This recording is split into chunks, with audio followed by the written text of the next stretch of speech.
বন্ধুরা, আবার একটা নতুন রেসিপি নিয়ে হাজির হয়েছি। আজকের রেসিপি হচ্ছে পেঁয়াজ পরোটা। কোনো দিন করেছো বা খেয়েছো কি জানি না। যদি নতুন হয়ে থাকে দেখতে শুরু করো, আর যদি করে থাকো কিন্তু সঠিকভাবে কিভাবে করতে হয় সেই রেসিপিটা একটু দেখে নাও। আমি এখানে আটা নিয়েছি, ময়দা দিয়েও করা যায়, ওই যে হেলদি খাবো তাই আটার মধ্যে অবশ্যই সেই লবণ, একটু চিনি আর খানিকটা সাদা তেল দিয়ে মাখতে হবে। তোমরা ময়দা দিয়ে খেতে পারো, ময়দা দিয়ে করলে বেশ সাদা সাদা সুন্দর দেখতে হয়, আর আটা দিয়ে করলে একটু লালচে লালচে হয়। পরোটা আবার লালচে লালচে খেতেও দারুণ লাগে, সেই জন্যে একটু আটা দিয়ে খাওয়ারও চেষ্টা করতে পারো। আর ওই বলে ময়দা এখন হেলদি না, আর তেলে ভাজলে কোনোটাই হেলদি না। তবুও যাকগে, যে যেমন বলে সেই রকম শুনেই একটু আটা দিয়েই করার চেষ্টা করি আর বাচ্চাদের খাওয়ানোর চেষ্টা করি। আর এইখানে আমি ভালো করে লবণ, চিনি, তেল ভালো করে মিশিয়ে নিয়েছি। আর এই যে এটা মগের মধ্যে কি রয়েছে, এটা হচ্ছে ছানার জল দিয়ে আটাটা মাখছি। ঠান্ডাই হয়ে গেছে, গরম টরম কিছু নেই, ঠান্ডা ছানার জল দিয়ে মাখছি। যদি বলো ছানার জল না থাকলে দিদি কি করব, দুখানা অপশান রয়েছে। ছানার জল যদি না থাকে, একটা জলের মধ্যে একটা পাতিলেবুর রস, একটা গোটা পাতিলেবুর রস করে মিশিয়ে নেবে, মিশিয়ে নিয়ে সেই জলটা দিয়ে মাখতে পারো। যদি পাতিলেবু না থাকে, ছানার জল না থাকে, তাহলে অল্প খুব সামান্য ভিনিগার ওই জলের সাথে মিশিয়ে সেই জলটা দিয়ে আস্তে আস্তে আটাটা বা ময়দাটা মাখবে সুন্দর করে, যেমন লুচি পরোটায় মাখতে হয় সেই রকম। মাখাটা আর কি করে শেখাবো বলো, সেইটা তো নিজেকেই বুঝে নিতে হবে কীরকম নরম করবে। ভালো করে মেখে নিয়ে আমি এখানে অল্প একটু সাদা তেল মাখিয়ে তাকে ভালো করে চেপে চুপে আরাম হতে দিয়ে রেখে দিলাম, একটু আরাম করুক।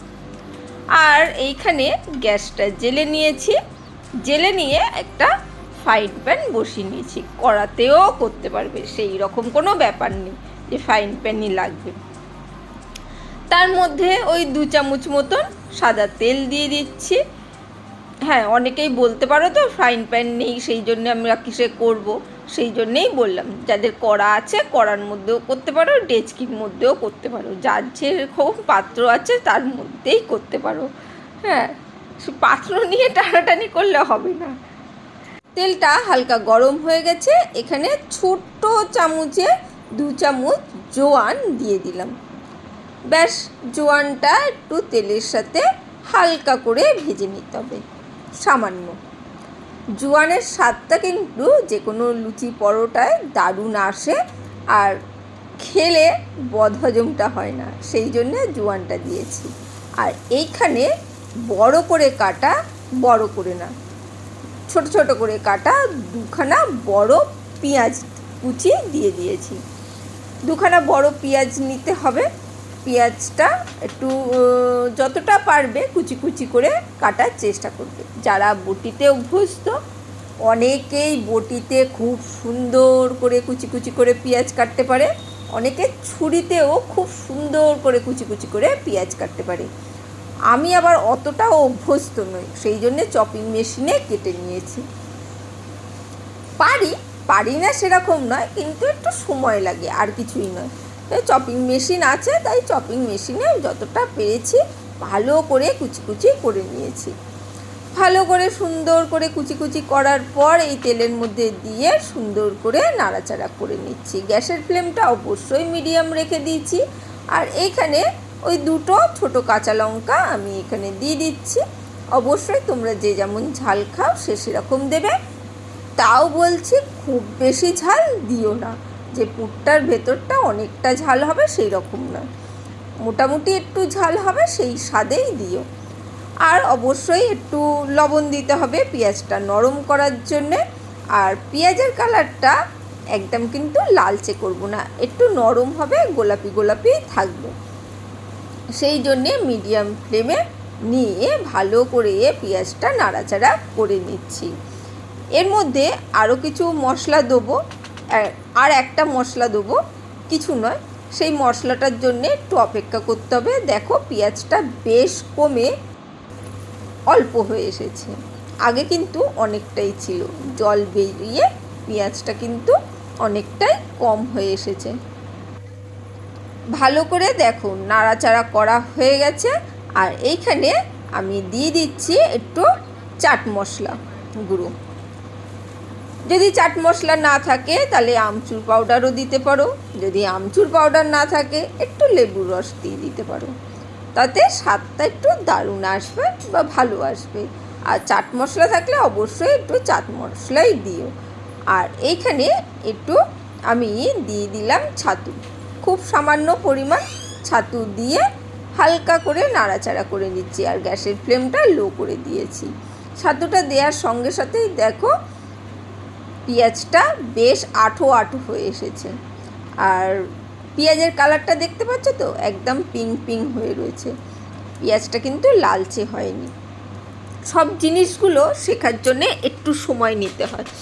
ভালো করে নাড়াচাড়া করে সুন্দর করে দেখো আমি গ্যাসটা বন্ধ করে দিয়েছি। সেই গরমের মধ্যে ছাতুর সাথে ভালো করে মিশিয়ে নিলাম, যাতে ওই ছাতুর কাঁচা গন্ধটা না বেরায়। পেঁয়াজের সাথে বেরায়ও না, তবু একটু ভালো করে নাড়াচাড়া করে নিতে হবে।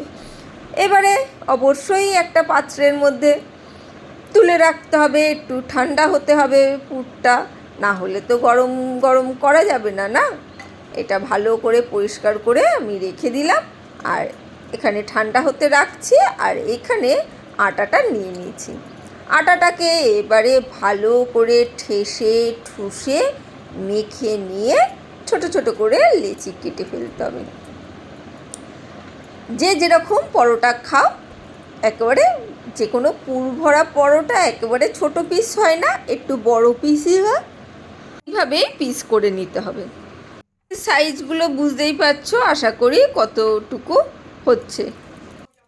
ভালো করে লেচি করে ভালো করে পাকিয়ে নিতে হবে। যারা এই পর্যন্ত রয়েছো সঙ্গে, মনে হয় ভিডিওটা ভালোই লাগছে সেই জন্যে সঙ্গে রয়েছো, তারা অবশ্যই যদি লাইক দিতে ভুলে যাও অবশ্যই একটু লাইকটা দিয়ে দিও। জানি তোমরা খুব ভালোবাসো, লাইকটা দিতে ভুলে যাবে না যতই ভিডিও মন দিয়ে দেখো না কেন। আর একটা কমেন্টও করো, আর যদি বেশি ভালো লাগে তাহলে একটু শেয়ার করে দিও, আর কি বলবো।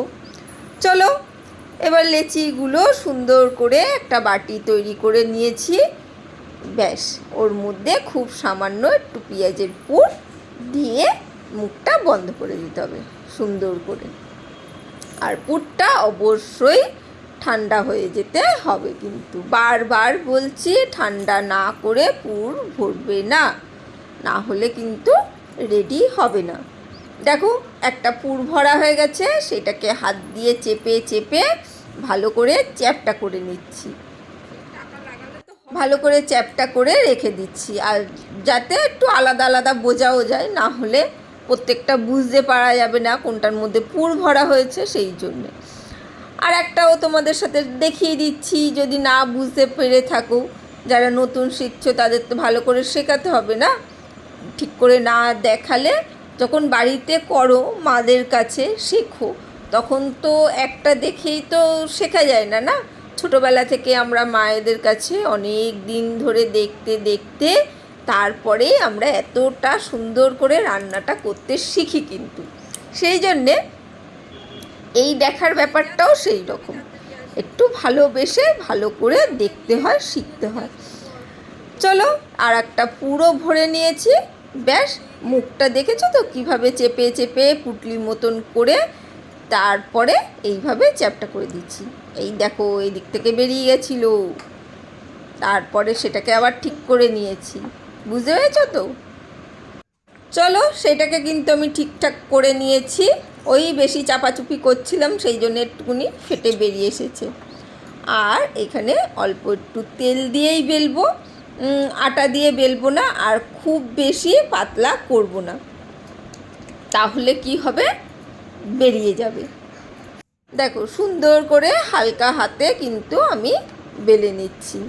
হালকা হাতে একটু মোটা মোটা করেই বেলবে, যারা নতুন তাদের কিন্তু বেশি পাতলা করে বেলে পরোটা করতে যেও না, পেঁয়াজ পরোটা, তাহলে খুব অসুবিধে হয়ে যাবে।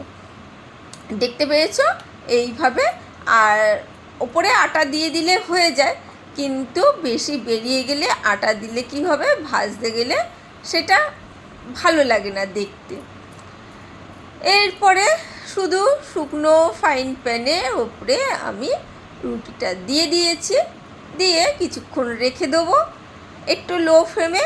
রুটিটা হালকা করে ভাজা হলে তারপরে উল্টে দেবো, উল্টে দিয়ে ওর মধ্যে একটু তেল দিয়ে দেবো, হালকা হালকা তেল দিয়ে কিন্তু এই পরোটাটা ভাজা হবে। দেখো দেখো দুদিকেই কিন্তু একটু বেশ ভাজা হয়ে গেছে। আর গ্যাসের ফ্লেমটা লো রেখেই ভাজছি, ওই মোটা জিনিস তো একটু লো রেখে ভাজলে কি হবে, পুরো জিনিসটা মানে ভেতর পর্যন্ত কাঁচা থাকবে না, ভাজা হবে। আর দুদিকে ওলট পালট করে রুটির মতন একটু ভাজাভুজি করার পর তেল দিতে হবে, খুব সামান্য তেলে ভাজা হয়ে যাবে।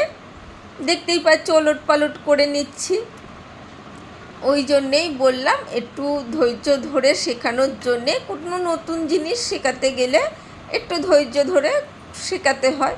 যেগুলো সহজ রেসিপি সেইগুলো ঝটপট হয়ে যায়, কিন্তু মানে এইভাবে করতে হয় ওইভাবে করতে হয়। আর এই সব সূক্ষ্ম কাজগুলো হালকা করে, দেখতে পাচ্ছ তো, দেখো লো ফ্লেমে কিন্তু দুদিকটাই কিন্তু রুটির কি সুন্দর ভাজা হয়ে গেছে, দুদিকটাই কিন্তু হালকা হালকা রং ধরে এসেছে। একটু লো ফ্লেমে ভাজলে জিনিসটা হয়ে যায়। হ্যাঁ, যারা তেল ছাড়া খেতে চাও তারা এইভাবেই কিন্তু ভেজে নিয়ে খেতে পারো। আর পরোটা তো একটু তেল না দিলে হবে না, তাই ওপর থেকে অল্প একটু তেল দিয়ে দিলাম, দিয়ে ব্যাস উল্টে দিলাম। এবার ওপর থেকে হালকা একটু তেল দিয়ে দিতে পারো, বা ওই তেলটার ওপরেও উল্টে দিতে পারো, যে যেরকম পছন্দ করো সে সেইভাবে ভালো করে রান্না করে এটাকে মানে জিনিসটাকে পাকিয়ে ফেলতে হবে, যাতে না কাঁচা থেকে যায়। সেই জন্যে একটু ধৈর্য ধরে ওলট পালট করতে হবে। মনে হয় রেসিপিটা আজকে পেঁয়াজ পরোটার রেসিপিটা ভালোই লাগলো। অবশ্যই লাইক কমেন্ট শেয়ার করতে ভুলো না। আর এটা কিসের সাথে খাবে, আলুর দমের সাথে, না চানা পনিরের সাথে, না পনিরের তরকারির সাথে, সেটা তোমাদের চয়েস, তোমাদের ইচ্ছা মতন যে কোনো জিনিসের সাথে অবশ্যই ট্রাই করে দেখতে পারো। মাংসর সাথেও করতে পারো, কষা কষা মাংস, কষা কষা ডিম, যাতে ইচ্ছা সেই জিনিসের সাথে তোমরা অবশ্যই এই পেঁয়াজ পরোটাটা ট্রাই করতে পারো, আর ঘুগনির সাথেও। আর অবশ্যই বলো কেমন লাগলো, আর তোমরা করতে পারলে কি সেটাও বলো। আর করতে যদি পারো আমার মতন করে, যে দিদি আমাকে একটা অবশ্যই দিদি বলে ধন্যবাদ দিও, তাতেই আমার খুব আনন্দ পাবো। চলো, দেখতেই পেলে ওলট পালট করে ভাজা হয়ে গেছে। আজকের জন্য টাটা, বাই বাই। আবার দেখা হবে অন্য কোনো দিন অন্য কোনো ভিডিওতে। একটু মাঝখানে পেঁয়াজটা রেখে দিয়েছি ভালো লাগার জন্য।